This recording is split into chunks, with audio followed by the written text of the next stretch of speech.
The Lamborghini Aventador LP700-4 is an outlandish, over-the-top flagship that looks like nothing on the road.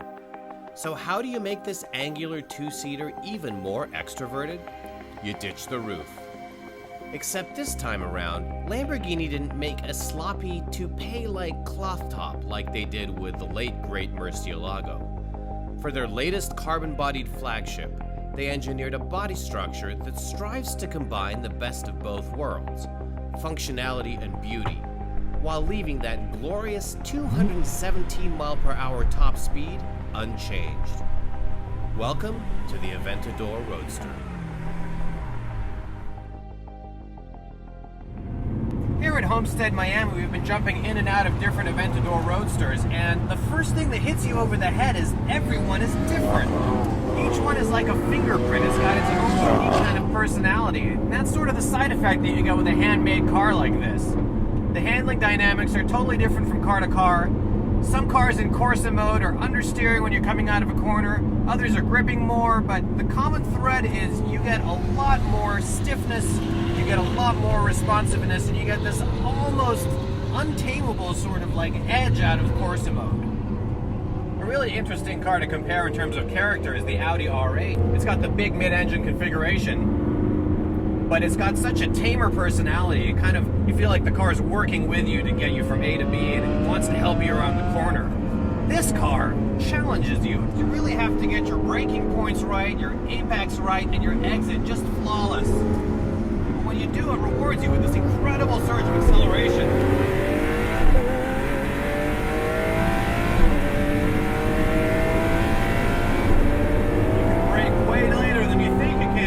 And when you do, these carbon ceramics are totally violent. They just throw you against the seatbelt. Incredibly effective. One of the challenges of this car is managing the single clutch transmission. There's a reason that you can't do automatic shifts in Corsa mode. They're so violent that if you had an unexpected mid-corner shift, it could really upset the balance of the car severely.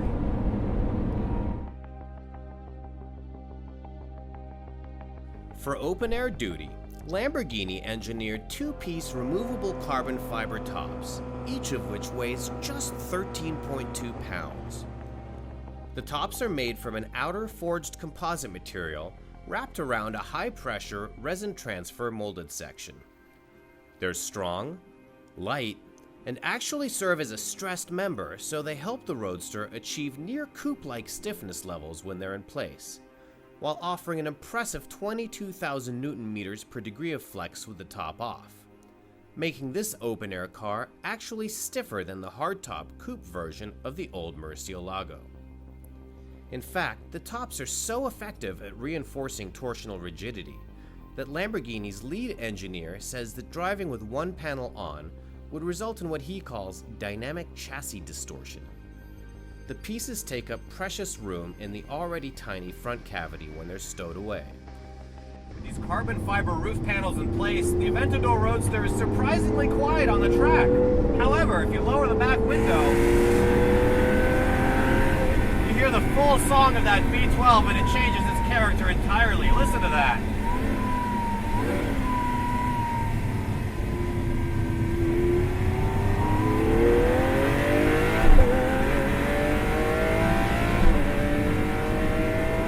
How does this hexagonally themed supercar drive? Well, heavy debris on the track forced me to keep the top installed, but the stiffness of the chassis made me believe Lamborghini's claims that lap times are virtually identical between open and closed configurations. Other reinforcements include bolsters to the Aventador's carbon chassis and rocker panels, for a total weight gain of only 110 pounds. And that includes safety features like a pop-up roll bar and a total of 6 airbags. Thanks to the minimal mass increase, 0 to 60 is still a claimed 2.9 seconds. And though the engine cover was resculpted for convertible duty, the same insane 691 horsepower V12 resides beneath. I didn't think Lamborghini execs would appreciate my testing launch control at Homestead, so I gave it a go on the street, where it catapulted me to speed with shocking swiftness.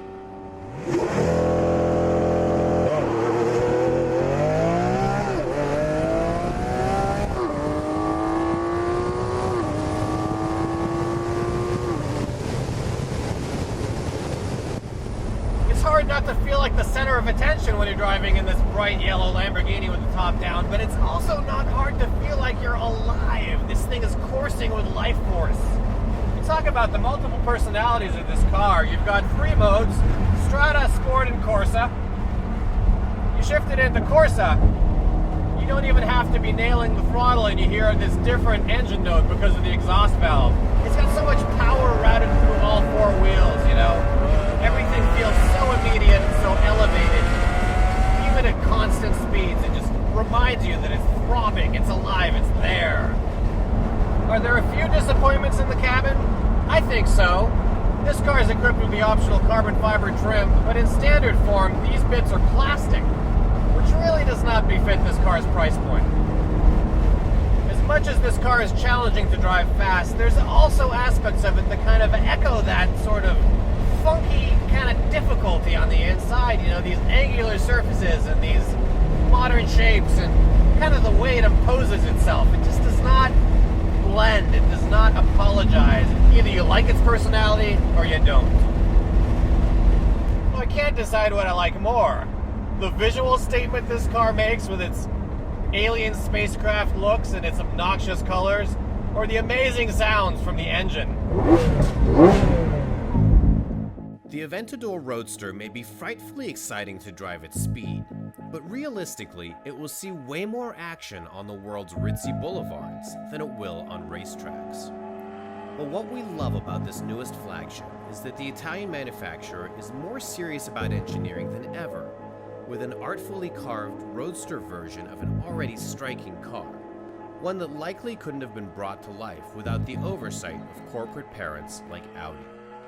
It's that delicate marriage of form and function that can be so hard to strike on a passenger vehicle, and Lamborghini's impressive melding of art and science that makes the Aventador Roadster a no-compromises expression of sporty, open-air driving.